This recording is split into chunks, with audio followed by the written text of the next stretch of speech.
जड़े अपराधी को फांसी दिया जाउथिला, किंतु राजा तांकु दुईटी विकल्प देले।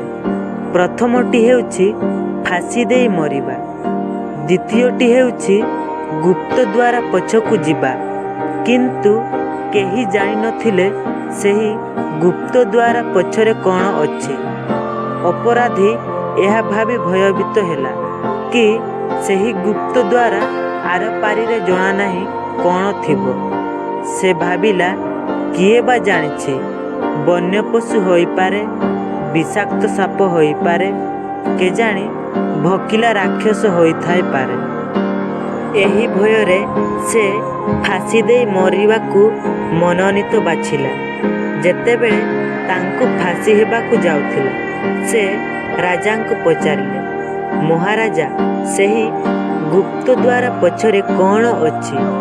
राजा हसिले एवं कहिले, मोर बंधु, सेही गुप्त द्वारा पछरे तुमर स्वाधीनता थिला।